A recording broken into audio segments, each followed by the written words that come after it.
I'll go ahead and stick it in the Slack. Hopefully, All right. let everyone talk about it. I'm going to open up our show notes here. I was gonna say, got a lot of different cold openings. Your baby one was good, and then I don't know if Matt wants to fill everyone in because we did kind of tease that last week. I don't know, but you don't feel pressured, Matt. That may not be It's something fine. to talk about. I could talk about Australian healthcare. All right, good. That's perfect. Cote Are you- was just absolutely no. Who's eating? Cote Are you outside, Matt Ray? I am. I'm outside. My wife is sleeping in bed, and she's got a broken arm, so I'm not gonna kick her out. Oh, that's fun. So maybe that's part of the cold open. Okay. All right. I'll bring up a healthcare thing so that you can relate your experience. Okay, and then what about topics? Well, I think we can talk about an open source business model, and then the dumb pipe stuff should be good. And we can mix in the it's the first inning of cloud. That's about it. First inning. Sounds good. Yeah. I feel more it's the second quarter. Maybe No, that's part of the discussion. And then I don't know. Second trimester. I did put this pipeline stuff in there. I don't know. We'll just move it down. That was kind of Mark Inkle and Matt asking about that. So. Oh yeah. We were just having a conversation about data pipelines and streaming and. Oh, data. Everyone wants to talk about data. Am I right? You're right. State of that. Artificial intelligence. Wait, what? I don't know. All right, that sounds good. All right, Are you ready? Just one ad read. One ad read. And Okay. Probably I need to finish no later than 5 minutes after the hour. So that's 3:05 for Okay. me. And Okay. whatever that is for everyone else. One ad. Sounds good. Okay. Well, I've got a small update. I saw Dr. Skateboard this morning, and to go over my blood work. Turns out everything was cool. Everything's fine. My whatever the bad cholesterol is, the LDL, HDL, HTML, whichever one that is. My HTML was a little bit concerning, but not really that much.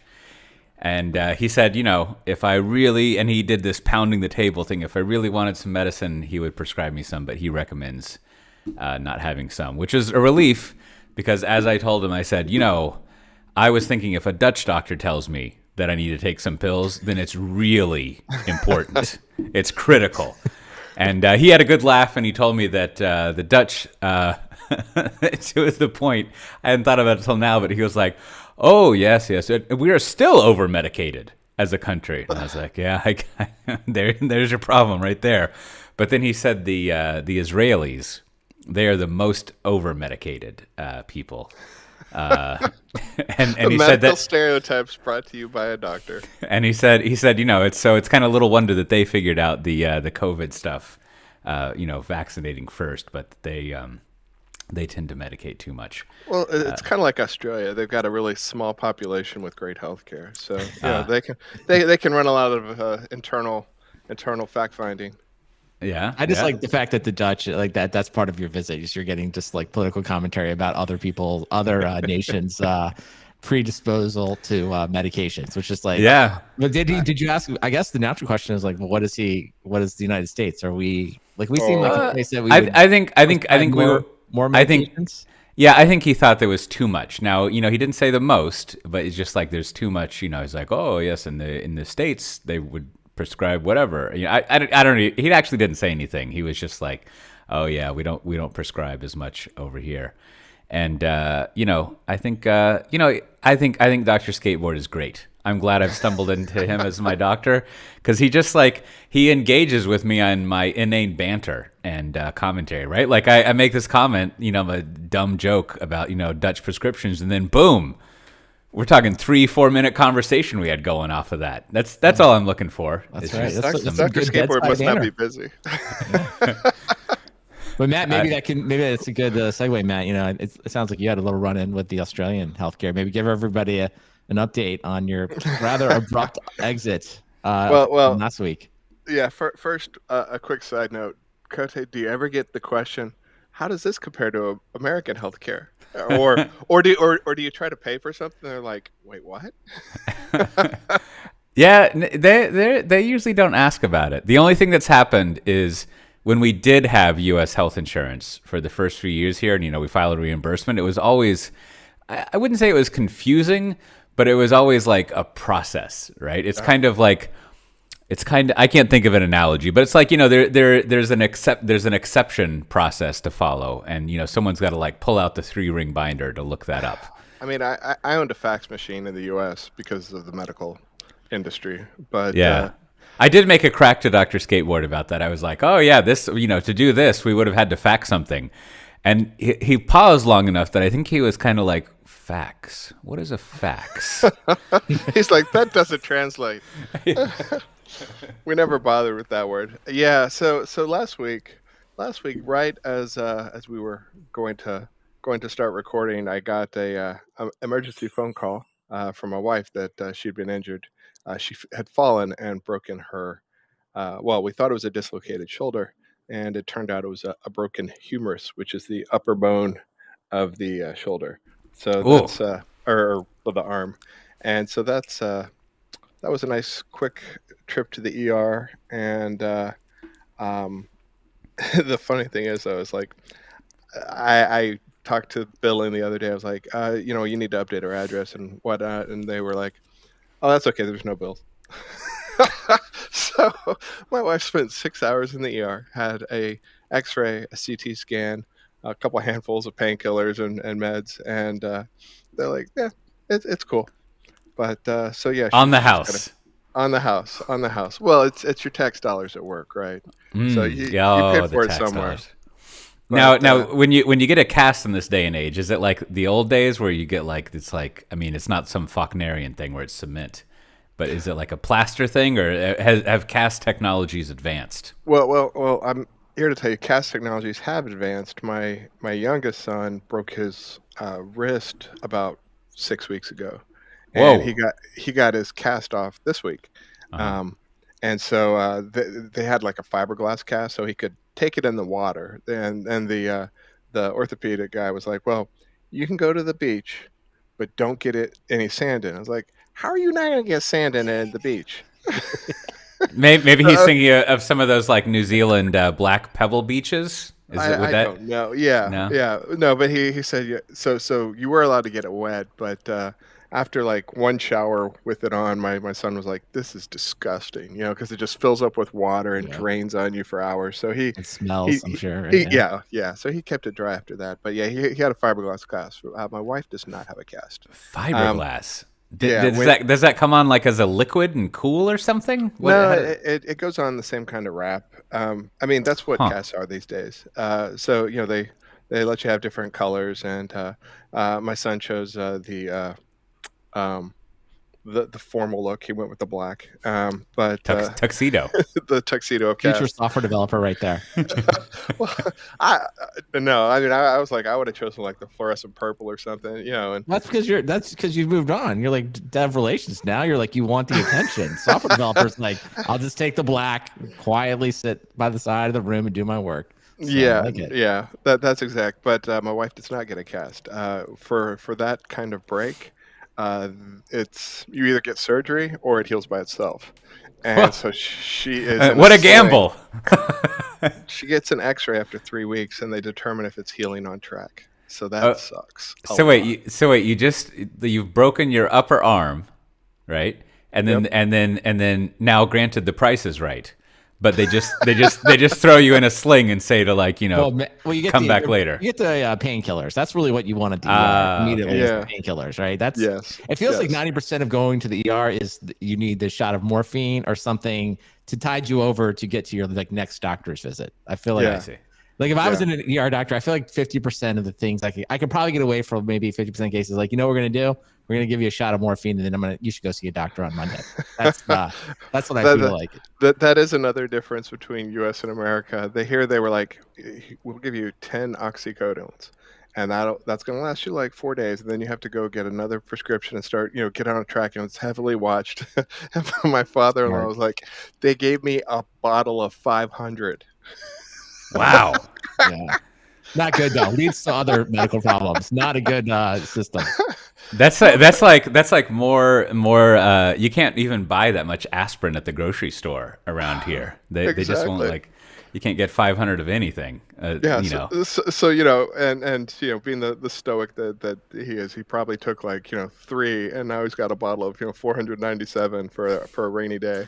Yeah. Well, also a little medical update. I think last week, Brandon and listeners, I covered that my jaw was hurting as well. I thought that maybe was related to everything. I had an emergency dental appointment. Oh, you gave me much advice. You helped convince me, along with my wife. The dentist did all sorts of tested out things. He even took an X-ray. I could share that X-ray. I took a picture of it because I took a picture of it on screen because, quote unquote, my kids will love this, but really it's because I loved it. But I could share that with our community here. Turns out there's nothing going on with my teeth. No gum or tooth problems. And the doctor diagnosed that I've been grinding my teeth, which, I turned 45 at the beginning of this month. I've never grinded my teeth. And he was hilarious. He was like, yes, it's likely you're grinding your teeth. Have you been experiencing a lot of stress recently? And I don't know. I just kind of paused and I was like, I don't know, maybe for the past 2 years? Very nice. Very nice. All right, that's a good outbreak. I don't even know with the dog. I don't even know how to. Yeah, we'll even get the dog in there. We'll leave it in. You gotta cut in the middle of the laughing. That's the. Is that the key? I think so. Well, I don't know. I don't really have a good segue, but maybe after you finish all your doctor's appointments, everyone should go see our friends at Strong DM, and they can help you strengthen your security and identity management. So check them out. Strong dental management. Strong. At least they took an X-ray. If you said they did take an X-ray, I'd be wow. I'd be like, wow, dental work is different. And it was amazing. The whole appointment was like 20 minutes tops. Like, oh, that's incredible. That's amazing. Yeah, I go in. I've got the dentist. They didn't clean your teeth? I can't imagine they didn't. No. I've got another appointment for that down the road. Oh, okay. All right. Well, I was gonna say they almost never let you out of there. You go in there. Here. He sticks his fingers in my mouth, tests things out, and he's like, does all this, and he's like, but let's take an X-ray. So I'm like, okay, and I'm expecting to wait, and then he's like, come on, and so we just walk down the hallway, and he goes in the machine. He's like, oh, no one's been in here, so he's got to turn the machine on. He's like, I'll come get you. So I go use the toilet, and then as I'm coming out, he's like, all right, it's ready, come on, and then boom, all done, and then I'm out. It's just like amazing. Great, that was perfect. That was a great after show too. Thank you. So that's done. I'll mark that. All right. Thank you. Whenever Sorry, we're ready. The dog has chilled. That's good. All right. I got these smokehouse almonds. That's what I'm eating, Brandon. They're delicious. Did you take a sip of water? Did you take a sip of water? You need to all right, come on. All right. Professional. You're a professional. I don't have any water, just coffee. Yeah, but you're not eating. That's even more professional. That's like the most professional, right? You think I'd learn? Yeah. Brandon's trying to be like Big Boy at the beginning of that video where he's like, I didn't fly all the way across the Atlantic in the middle seat. Have you screw this up? All right. Greyhound don't float. So, well, we have another installment in the What's Up with Making Money with Open Source. And I think this is the most concise, almost there summary so far. We might be able to close the book with this one with just a little bit of footnoting. And I think what we get to with this, of course, we've got a reference to the developers of the new Kingmakers. We'll put a reference to this in the show notes. It's a good write-up. It's good because she's encouraging people to, it sounds like, to kind of not give up on open source. I think she was the executive director of the Continuous Delivery Foundation. I get them mixed up. Yeah, give credit here. I guess is it Tracy Miranda? Hopefully I said that right. So and it was very, very nicely, concisely written. And there's, I think we could, just a little more paragraphs on the business model part. But I think, and because I think she lists them all there, right? And I think there's just like, it'd be nice to detail out a little bit more there. And then I think we're done. We're done with this discussion, which we can basically say, and the point being made here, which I think is key, is that like, it's, with some modifications, thanks to cloud stuff, which I think is a technical term. And also, I think, thanks to, I don't know, I think amongst people like ourselves and people who listen to this stuff, they still kind of think of open core as like a phrase or a topic. But I don't know. I feel like you just, everyone uses open source in their stacks of software or in their cloud stuff, and you just like sell it, which ultimately I think was the point being made, is like, yeah, you can write and make a business around this. And I think the key things, the kind of like marginalia to add to it is like, yeah, it's great if you can run it as a SaaS or whatever. You know, the shape of the business is a little different because you're not like a pure software company who has like basically infinite awesome margins. I mean, to exaggerate it, right? But that's okay. That is a business. And you know, then you can also just do an open core thing where you're selling licenses wrapped around that, which is fine. And then there's always the old support and consulting, but you know, I think that model is a little difficult if you're looking to get some sort of funding. I mean, all sorts of people like that. Yeah, all sorts of people have proven out that you can make a perfectly fine, I don't know, $5, maybe even $10 million revenue company, like doing support and consulting around open source. Now, the problem there, it's not the business model itself. There must be some kind of... I think it's investment return, right? And I think, you know, I guess the reason this caught my eye, I guess Adam Jacob, you know, friend of the show, one of Matt's old bosses, you know, he tweeted it out. And I think, you know, I guess as a quick overview of it, it makes sense. But it does seem like, to me, that's like the big missing part of this is, okay, well, who funded you to build this, right? Like, that's like, what were your investor expectations of return going into this? Because if you don't take that on here and you gloss that over, right? That's the part. This is the part I think it's most companies, I don't know, I want to say in trouble, but this is where the frustration is if you take money from a venture capitalist and they want like the quote unquote 10x return, and you haven't really thought that through, then you're probably going to end up in a really difficult situation versus like if you bootstrap the whole thing from the beginning and, you know, you're going to have a totally different set of options. So I think that part is like really, I mean, kind of really a gaping hole in this article, right? Yeah. And that's determine your success. So that's what I was trying to get to the words for is there's like, I don't know what it is, but the other opportunities for funding, like wasn't there I saw something that was it Andreessen Horowitz is trying to start some $1 trillion fund for crypto, or 600 million for this, or I don't know, something ridiculous for sure. Yeah. It seems like you could just take that money and buy all the Bitcoins and then be done and centralize it finally. But like maybe they're worth more than that. But anyhow, I mean that's the issue, is like getting that initial funding. And then also I think there's another relative issue of like, if you are bootstrapping all on your own, then there's a matter of like being able to pay for and support talent, the opportunity cost of other things. So it does seem like, I mean, you know, I always complain about this kind of phenomena, that it's annoying that you can't, I don't know, just be a happy business instead of being a 100x business.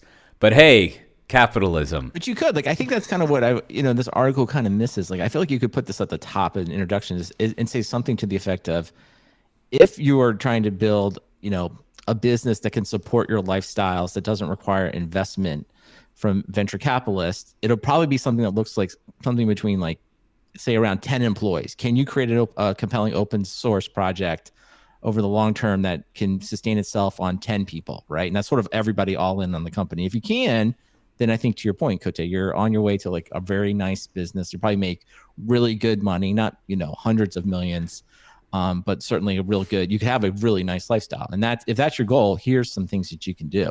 But if that's not, if you're sort of like, I don't think I can do it with that many people, and I'm going to hire probably a lot more than 10, then you really have to think through all of these questions before you start. Yeah. And the other part I just wanted to throw out is, like, you know, in here, she says that it's pretty straightforward on the I guess the monetization. And it's like, I don't think so. Like, I think listing the options of how to charge is pretty straightforward. I think deciding which one of those options is going to work for you, to me, is never straightforward. I think it requires a lot of testing, and every place I've been where we've done this, it's like, you know, you start with maybe an enterprise version, but then you decide you want to try SaaS, and then maybe you even circle back to a mid-market version, and it just takes a while to figure out like what people want to buy.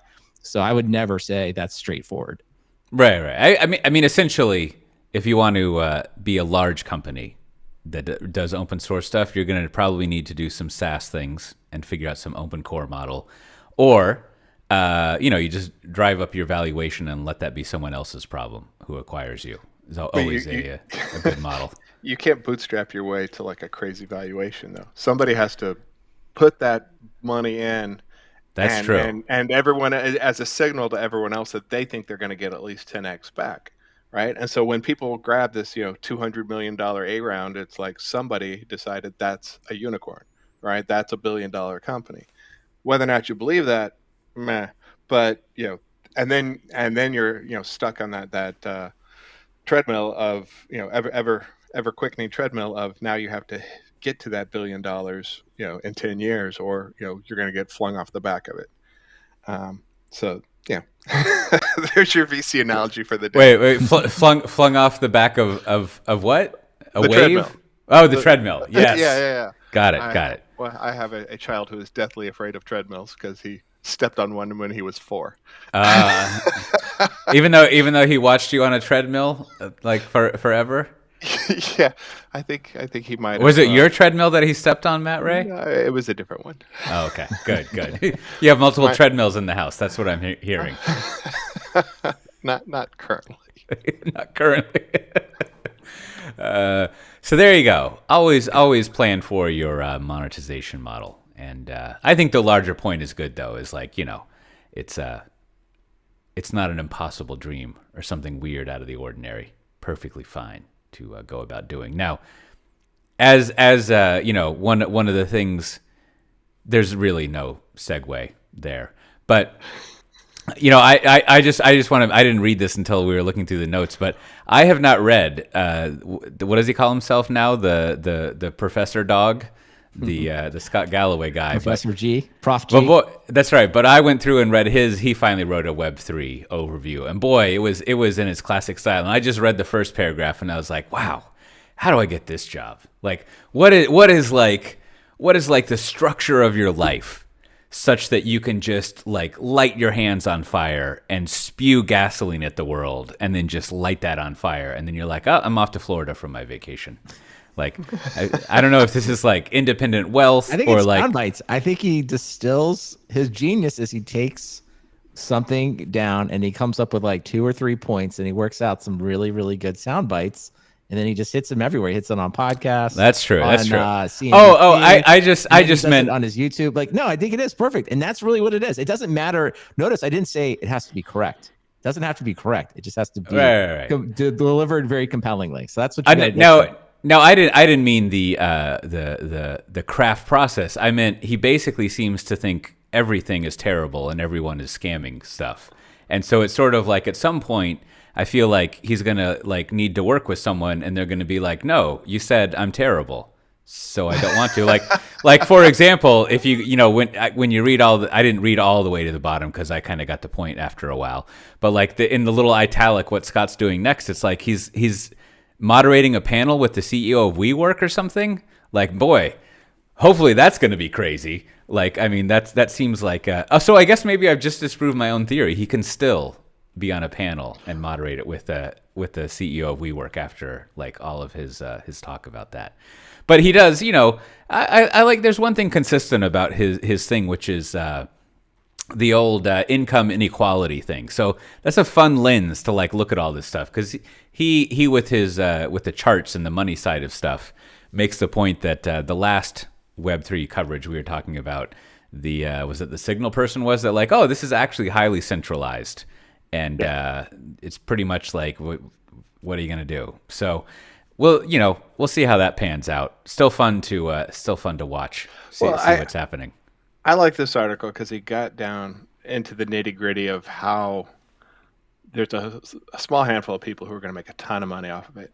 And, since I missed last episode, I greatly enjoyed y'all's commentary that this is the chance for the people who funded all the enterprise tools that, are currently a thing to fund them again for, this next made up generation, which they happen to be involved in making this thing a thing. If it, they're hyping Web3 so they can sell Web3 tools, and as they finance Web3, and so they're like, and then when you follow it up with the Galloway article, it's like, oh, and by the way, they're part of that 1% that's going to, they're making a ton off crypto. They're making a ton off crypto companies, and they're making a ton off crypto company tools. Nobody else is really making money or sees a need for this, but here we are. Yeah, it doesn't sound like a very good long-term business model or medium. unless you're at the top of the pyramid. Yes. Well, I do think the New York Times, they weighed in with an article, and I always feel like, well, that's the sign. It's like, okay, that was it. Everyone has weighed in on it now. Like, we've got Prof G, we've got the New York Times New York Times is summarizing it. Prof G is sort of definitely a bear. We've got Andreessen and Horowitz, super bulls, right? We got Dorsey kind of on the bear case, and we got, a bunch of other bloggers on the bull case. And it's like, so now I just feel like now we just wait, right? Like, there's really, I don't know, just like it's sort of like all the arguments have been made. So it's just like either something will emerge out that is, like we're going to see everyone using it in the real world, and we're going to be like, wow, turns out it was really useful and it's going to be huge, or nothing's, it's just going to be a lot of startups and a lot of blog posts, and then nothing happens and it just slowly fades away. And someone will write a Harvard Business Review in several years about how this was all a bubble. And it's like, there seems to be no way other than just watching at this point. I don't know if there's anything else you can really do. That's good. Or probably a lot of the, the incumbents, like, your Visas and the like, will assimilate the pieces that are useful to them. Right. So just be co-opted, right? Yeah. Yeah. And we'll be like, whatever happened to that? And like, I don't know, but now Visa works everywhere. I don't know. Or, well, yeah, to your point, like, or it'll just make what we do now a little bit more efficient, which is not a bad outcome. It's just not the world changing outcome that, the bulls are saying. And then maybe on the bear case too, it's like maybe just, if the worst case is a bunch of VCs lose money and people that knowingly speculate lose money, that's okay. Right. What you don't want to see is it to like spread to like lots of people that don't really know what they're doing and lose money that's very important to them in their lives. Like that's how the pyramid schemes work. Right. No, I agree. That's like where we are. That's why like we're kind of watching. It's like kind of looks like a pyramid scheme, but like, okay, maybe not, but there is this like, I don't know, someone should almost have like the, I guess the federal regulators have like the ultimate like parachute pull. They can just be like, that's it. It's over. It's all illegal, right? They can just say, if they feel like it's going too far. So I'm sure that would come with a lot of resistance. But like, I guess that's the last hope, right? That's like the last backstop is to be like, forget it, full on pyramid scheme, we're done. So, but we're far from that from happening. Well, I'm sure all the crypto people will be happy they can get it back out to dollars. That's right. There'd probably be a fun name for that, like the big cash out or something. Well, I did think one thing was funny. We don't talk about it too long. It's just, crypto.com is, I guess, bought the naming rights to the Lakers. But more importantly, they've somehow convinced Matt Damon to be a spokesman, which is weird. I just remember Matt Damon, sort of doesn't seem like the thing like the Goodwill Hunting guy would be involved in. But whatever, he's doing it. So then all of a sudden, they get hacked, right? And it's like, and so somebody was joking in the Slack, should they bring in Jason Bourne to like get the money back? And I don't know. I just look at it like Matt Damon. I'm like, this seems like a really bad career choice for him. Like, why would he? I mean, he's so incredibly rich, and I get it. Like, we always want more money, but I'm just like, this seemed like such a bad decision for him to endorse this. Like, why him? Like, why would you risk all your reputation, to be associated with this? Even if it goes well, it just feels very weird. So I don't know. Wish Matt Damon and Jason Bourne well. But for the record, I still love Jason Bourne and recommend all the movies. Well, also another small data point to update. Speaking of things that we enjoy, just sitting back and watching. It looks like now, Brandon, you found a new data point, or maybe it wasn't you. I think it was you about the workload placement between private and public cloud, and this is from a Morgan Stanley report, I think. Now, I like looking through this guy's newsletter because it reinvigorated the idea. I used to post a lot of charts from reports and analysts, and then I started wondering, like, is this a copyright violation? Are they going to get upset at my employer for doing this? So I kind of stopped doing that. But boy, I love charts. But this is good. You got charts everywhere, including his own. You got the source in there. It's fair use unless they complain. I think we have to start with the source because this is maybe, Cote, I think all you right, so pointed this out before, like the Morgan Stanley CIO survey.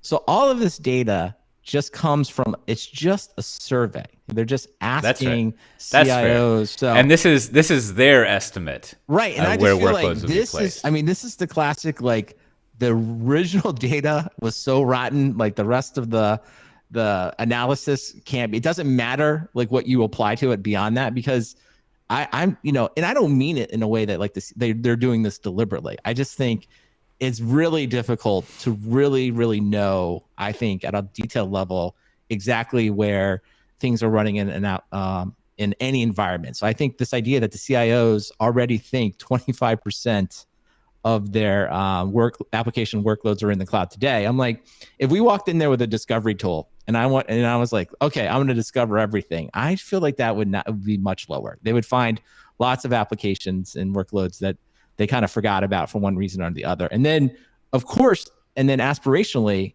that they say that they want to move it all to the cloud faster, which is fine, but that is not backed up by any real data that says that they can move it that fast. So I just feel like this whole thing is sort of like the house of cards, that, this idea that all this cloud migration is going to happen fast. And trust me, nobody wants it to happen faster than me. Like, I'm all for it. I would like to do 100%, but I just look at that and I just say to myself, no, all this data is sort of like propagating a false outlook about how fast this could possibly be done.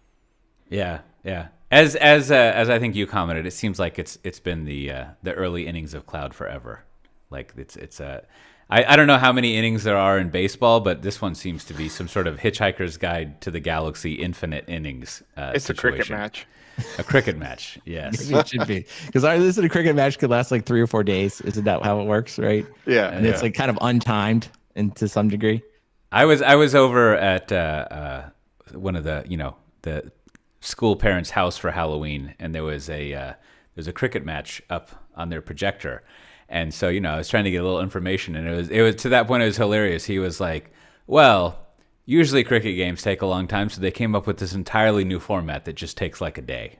Or, just only takes like 4 or 5 hours. And they have like a 3 or 4 hour version. So like the 2020s is what it's called or something? Something like that. Yeah. There were actually, Netflix has a documentary series, I think, called Explain or something. And I watched the cricket one, and it had like the history of like, the 4-day match, the 1-day match, the 3-hour match, and how India is like, the pinnacle of cricket today. I mean, sorry, other countries, but like, they've got the most professional leagues, and they're reinvigorating it, and it threw in a lot of colonial history in there. It was actually pretty good. I'll find that for the show notes. No, I feel like, Brandon, you must have listened to at least one audiobook about cricket. Is that not yet? Like in your library? I didn't. I had a great time though. One time I went to London, and instead of going to our pre-conference, someone's like, "Hey, let's go to this cricket match," and it was a 2020, so it was a short version. And I drank a lot of the. It wasn't sangria, but it was like what is the stuff they have out of a pitcher? It was very nice. It was I can't remember what it was called now. It was a very nice fruity alcoholic drink. So that's all. That's it. That's all I know about cricket. And then I just explained the people. They just were super nice. All the people in London, they explained the rules, and I was like, all right, I'm in. I love it. Let's do it. Highlight of cricket. That was it. That's all I have to say. The punch. Yeah, that's right. Yeah. The punch. But coming back to this, I just wanted the one thing here. I wish we could maybe there is a place that we can actually make a bet. So the final line of this quote was, CIOs expecting 44% of workloads to reside in public cloud by 2024. So that is exactly 2 years from now. I would like to find a place, maybe DraftKings. They advertise on every other podcast I listen to. Maybe they will post a bet where you can bet, will 44% of all workloads be in the cloud by 2024? I would like to take the opposite of that. I do not believe that's going to happen. Under. I will take the under, right? And it's like, if you put this on a financial market, to go all Matt Levine on us here, it's like, who is taking the over? Who's like, where are those people, and how do we bet with them? I also wonder, since it's CIOs you're asking, I wonder if they are just agreeing that they will deliver what they have been told to deliver, right? Like to their goals, right? Because they're probably not going to answer, well, I was told that maybe, I bet what it is, well, because of course it's an average, but maybe people are thinking, I don't know when this was conducted, but probably 3 years out, I bet their corporate planning is like, we should have 50% of our workloads in public cloud. And then so some of the CIOs are just like, I don't know if that's going to happen. So I think it's going to be more like 40. And so you get this kind of average of 44%. But it seems like that 50 number is probably what people have been told. And then, of course, they're not going to be like, Well, my comp plan says that I need to move 50%, but I know it's actually 30%. So I'm going to estimate that we'll only do 30%. Like, it seems like if you're that kind of executive and you're living under you kind of bend reality to fit what you think your I know I your can't goals help, will but as be. you're saying this, I was just looking up just to channel some AWS leadership principle here. Here's one: have backbone, disagree, and commit. So to your point, right? I think you're exactly right. I think aspirationally, I think all the CIOs are needed to committing to this, right? Or they believe they should need to say it. But like like if you've been doing this for a while, deep down that is a very aggressive goal. Like very few organizations I think could possibly get all of that done. And Yeah, so yeah. I just think that's the problem with where we are in the cloud. And then we follow on with, the cliche, we are in the early innings of the cloud, which is like, to me, it's like the chef's kiss of this whole thing. And it's like, it's always like, there's so many things layered in there, like the belief that there's an end game and everything will be in the cloud. Like we keep kind of pushing that idea that it's all going to happen. And it's like, no, that's probably also not right. You're probably never going to get all the workloads in the cloud. So the longer we just keep saying this and the longer people keep writing these reports, the further we get away from actually like finishing something that's tangible. At least that's kind of how I think of it. This podcast name is probably already taken, but when you start out your general culture podcast, Brandon, you should call it the Chef's Kiss, and just like you can bring the level of analysis and tone that you do to the tech world to the rest of the world. Like start with bread, just kind of talk about what's going on there. Right, carbs are good. Yeah, just like plastic versus bamboo forks. What are we gonna do there? I think that'd be great. Well, speaking of the cloud, there was another thing. I maybe Brandon, you remember, or Matt, but like there was this notion thrown out in the thought world, the thinking world, that Amazon might turn into or AWS or public cloud would just turn into a dumb pipe, right? Which is to say, one of my favorite. It's not strategy, but whatever the kind of like this thinking is, like from is it David Eisenberg? I always forget, but it's this notion from the 90s when there was a prediction, I think rightly so, that all the telcos out there I never really knew what if he was suggesting this as a good idea or kind of a wickedly whatever idea. But I think his position in the dumb pipe manifesto or whatever it was, that the telcos should just focus on being dumb pipes instead of trying to be more intelligent, I guess. And that is just like be really good at moving data and things around instead of complexifying things too much. But I think we've kind of filed away the dumb pipe notion as like you don't want to be a dumb pipe. When in fact, I'd have to go reread this, but I think his argument was kind of like the same argument other people at the time would have, is like, why is this so slow? Maybe you could work on just speeding it up instead of worrying about prodigy or whatever. Yeah. I mean, I feel like it harkens back to a day where there were companies like, the Baby Bells or AT&T or whoever who were bad at their core competencies. and people are like, why would you try to do anything else when the thing you're supposed to do, you don't do well? And people are projecting that onto the likes of Amazon and Azure and Google. And they're like, well, we've seen other companies that once they get large, they're bad at what they're doing. So they should stop expanding. And I don't think that's the reality anymore. I mean, I don't think most people look at Amazon and they're like, they're not very good at doing public cloud. Or, they need to, people will say they need to slow down, but it's mostly so I can catch up. Nobody's saying like Amazon's got too big and their quality has really slipped. I mean, generally, like their quality has stayed very high. We've talked about the way they organize the company, the pizza teams, whatever, but they're continuing to deliver high quality products. Too many of them, 37 ways to deploy containers, whatever, but they're not putting out crap.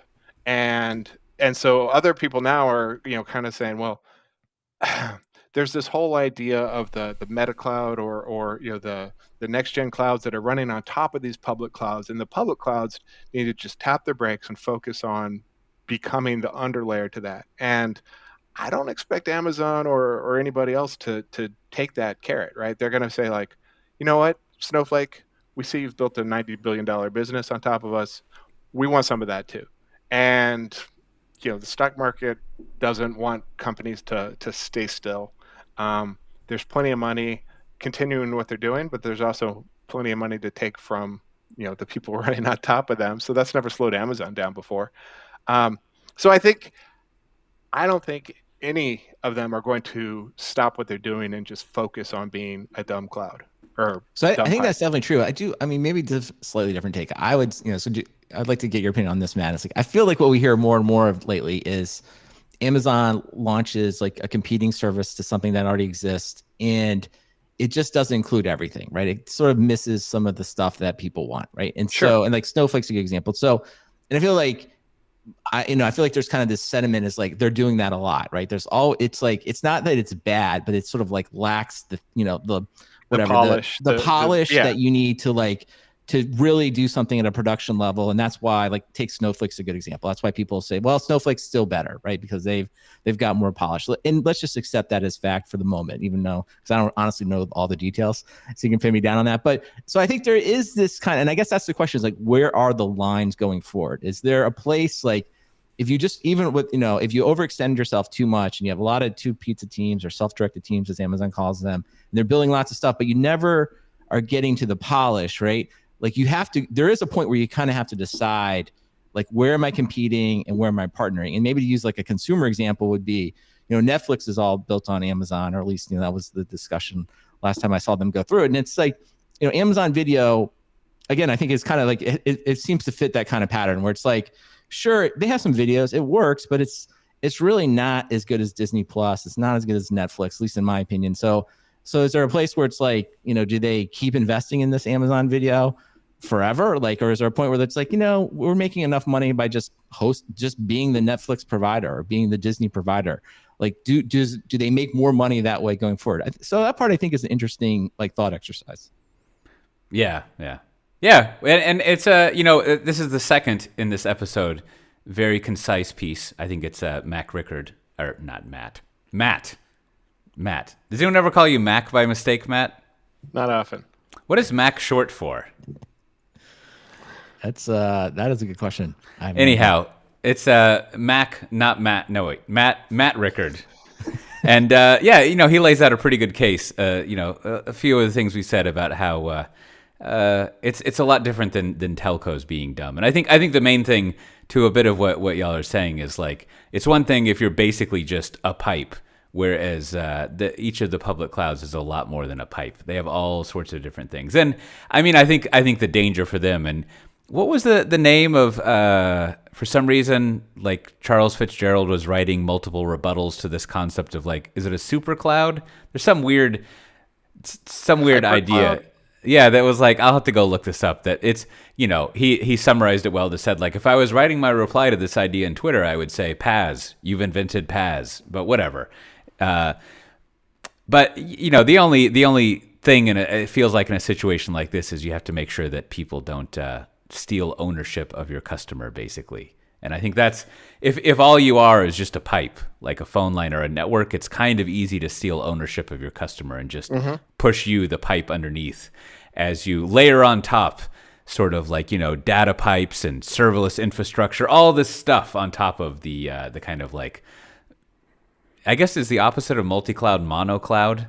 And, but once you're sort of like battling over what the customer sees and who owns them, that's when things in a situation like this get a little dangerous. But and that's why the public clouds aren't going to rest and stop, is because if they don't continue to add new features, whether or not they're as attractive as a Snowflake, they can be disintermediated. That's right. And then when Snowflake decides that GCP has made them an offer they can't refuse, then Amazon just lost all that Snowflake business and any potential other business that they were getting as the supplier to all those people who already had their data on AWS. Oh, the data gravity! Can you? It'll make a black hole in the cloud. This week, Brandon, do we have any bureaucracy? Let's see. Not a ton of bureaucracy this week. I just wanted to say maybe one thing is we didn't get to, but I just wanted to mention it quickly. It's just like, hey, congratulations to 1Password. I feel like I'm not a shareholder or anything, but I feel like I've been using this product since, like, I don't know, probably almost 10 years. And now they're a $6.8 billion company solving a very simple but very hard problem. So 1Password, congratulations on becoming, I guess, I don't know, are they a decacorn? I don't know what it is when you're $6 billion. But other than that, if anyone wants stickers, I'm always prepared to send you stickers. Just send your postal address to stickers@softwaredefinedtalk.com, and I will be happy to send you a sticker anywhere in the world. Well, there's several conferences. That conference is rescheduled for May 23rd to 26th. That'll be in Round Rock in Texas. They have one in Wisconsin as well. You could find if you go to softwaredefinedtalk.com/340. And there's also a couple of DevOps days in Chicago. They have a call for papers open. And another DevOps days in Birmingham, Alabama. Those CFPs close at the end of this month, and they're in May and April if you want to check those out. I saw that the DevOps Days Austin people finally settled on doing something at the beautiful University of Texas alumni system. Lots of wood in there. Ooh, that's a nice place. Yeah, so they're doing something. They haven't opened their CFP yet. They like those places that serve small plates and ask you if you've eaten there before. They're doing things a little bit differently this year with the CFP, so we'll find out what it is when they reveal it, and hopefully make guacamole from scratch at your table. I don't think I've ever had that happen, but it sounds delicious. So with that, Matt Ray, what is your recommendation for this week? Well, I went ahead and put the link for the Cricket Explainer. It's a partnership between Vice and Netflix. I put that in the show notes. But my pick this week is a Christmas present I got, and my wife told me it was actually the best thing she got for Christmas. So I got her the UFI RoboVac 35C Wi-Fi robotic vacuum, which is essentially like, a Roomba competitor. It was half off for some Black Christmas sale or whatever, like 2 days before Christmas, and I got it, and it's pretty dope. We named ours Dustin, and Dustin, the house robot, runs for about an hour every day, sucks up a lot of dog hair, and goes back to its home, and it's actually much quieter. So I hadn't had a Roomba for like 12 years. So I got like the first generation one, and I got this one, and they've come a long way. So if you're still on the fence about getting one, it's awesome. Huh. Yeah, we'd need to get one for like 2 floors at least. I assume it doesn't climb stairs. No, but it doesn't fall down them. So that's good. Oh, that's good. Huh. Well, how about yourself, Brandon? What do you have to recommend? Well, I'll just echo Matt's recommendation. We do have a Roomba. It was given to us, I think, last year, and it's been great. I will say Christmas is a difficult time for the Roomba, though. The Christmas tree and the Christmas tree, what is it, the apron thing that sits below, it's a lot. That they have not figured, that's a use case they haven't figured out. It runs in there and gets itself stuck. But other than that, normal operation, once it knows your house, it's fantastic. Well, I wanted, for my recommendation this week, Coach, this is maybe something for Kim. Is Kim, I think, isn't she into True Crime podcast at all? Oh yeah. All right. That's all she listens to. Yeah, she wouldn't like me to say that. But this is not a Cote recommendation. It's more, I'll call it a Kim recommendation. So I listened to this one, Sweet Bobby, and it's a crazy story about someone being catfished, but kind of the most sophisticated catfish story that I've ever heard. So it was pretty short, 6 episodes, and it was just sort of unbelievable. So what I'd like you to do is ask Kim to listen to it, and it's sort of, so it's not like it's true crime, but there's no violence or anything. It's just sort of like a hard to believe story. So I would like to hear her her review of it. I think it's but I thought it was really easy to listen, and it's only 6 episodes. So if you're going somewhere quick, you need something on a kind of maybe a commute, it's a really good one to listen to. And then the other thing, I actually want to ask for some help, because of course this podcast is all about me. So here's my situation. I got my son has a new gaming computer. We plugged it into the outlet, and it keeps tripping the circuit in his room, right? So I had the electrician out.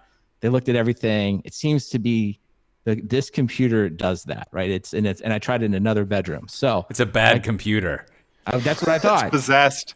So this is my thing. So, but if you plug it into a non-AC, a non-ACF outlet in your house, it'll work fine. So I'm going to try to return this to Dell. I think that's going to be what I do. I'm going to say, like, I think this is just the power supply. I think it's just like kind of whatever, maybe not grounded perfectly, but it kind of works. But I feel like they're going to reject it. They're going to be like, no, it does work. But I'll be like, no, it doesn't really work all the time. I can make it work, but I want you to fix it. So if anyone has figured out how to solve this kind of problem, or has a, like a good way to return a computer to Dell to get them to replace the power supply, tell me. Share it with me in the Slack or on Twitter or whatever. Otherwise, I'm stuck to have this extension cord running in my house. That's never going to get fixed. So there you have it. Life of the father. It's like you always know there's no good deed goes unpunished. I was like, this computer's too good. And now, of course, it's causing this problem. So help me, email me, tell me how to fix that. You're reminding me of the days when Dell had the what was it, the outlet stores or whatever. Right. Remember that? Oh, that was so fun to go. They would just dump stuff in there. Yeah, so much. Exactly. Yeah, no, exactly right. It's actually very close to me. And I also kind of like, because I did the thing where I wanted to configure it with some more stuff that I wanted, so I ordered it from Dell. But I'm like, this would have been the perfect Costco purchase, where you're just like, nope, it's just not, just like, here, it's not working. Give me another one. They don't ask any questions, right? And that's this is the moment you want it. You're like, I'm not going to explain why it's broken. You're going to give me the money, and I'm just going to get another one. Like that's really what I want, but I know I'm not headed down that path. Yeah. All right. Well, my recommendation, I have a book recommendation. I've been trying to finish reading books that I've been almost done with for a year. I'm sure I'm the only person in the world who has this thing where I've got like tons of books that have 10 to 20% left. And I finished reading this one. You remember, is it Alan de Bottom? I forget how to say his name. I like a lot of this. He's a Swiss guy who writes these fun little books. Art is Therapy, I think, is one. And apparently he started this thing called like the School of Life, where he writes these little pragmatic books with other people. They've got some delightful videos if you go check out their YouTube channel. Anyhow, I finished reading one called The Good Enough Parent, which is basically like, if you could imagine me a little wiser and more optimistic, I think I would have written a lot of stuff in this book. But it's basically like the take of like, you should just chill out. Everything's cool. Just as long as, your kids don't turn into murderers, it'll be fine. And even then, just make sure they know they're loved, is kind of the conclusion of it. So it's a little comforting to read that like things are cool, and it has some little tactics there. Like the one that, one has to constantly be reminded of, especially when they have a child who is younger than 2, is that like they're not being jerks. They just pretend that they're just aliens who just showed up on the planet and they have no idea what's going on. And I think if it's got lots of advice on that to remind you of these things one always forgets. So check that out. Well, as always, this has been Software Defined Talk. If you want to get the show notes for this episode, you can go to softwaredefinedtalk.com/340. That's 340 if you don't like complicated numbers. I always find when I'm learning a foreign language, I always wish that we just said things like 340 instead of like 15. I don't know what it is with languages. Maybe it's only Western languages, but like the numbers 11 to 15 are always just slightly off, right? Once you get to 16, you're like 16, 17. Whereas 15 is so close, it's like, what is a fifth? I don't know what a fifth is. I know what a fifth is, which is not a 15. Anyways. And then, somehow these languages get obsessed with the numbers 11 to 15 not following a pattern, right? So anyways, softwaredefinedtalk.com/340. So easy to remember. And with that, we'll see everyone next time. Bye-bye. Bye-bye. All right, good job, Cote. Thank you for finishing right on time. I appreciate that. So I gotta get to these. I gotta eat these nuts. Okay. Well, hey man, you did it. You made it. You made it an hour. Maybe that's the thing. So, all right. Well, listen. Normally we'd sit here and chat longer, but I've got to go. So, to everyone that in the stream, thanks for hanging in there. Thanks for. I've already got some advice here on some things to try on my my computer power supply problem on the GFCI is what I should have said, or whatever.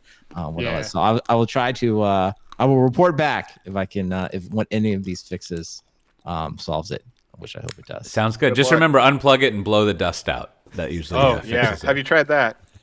That's right. Or make sure it's plugged in the right side up. Yes, yes, all of those things. I will do all of those things. All right, thanks, streamers. I'm gonna hit end here. Talk to you next week.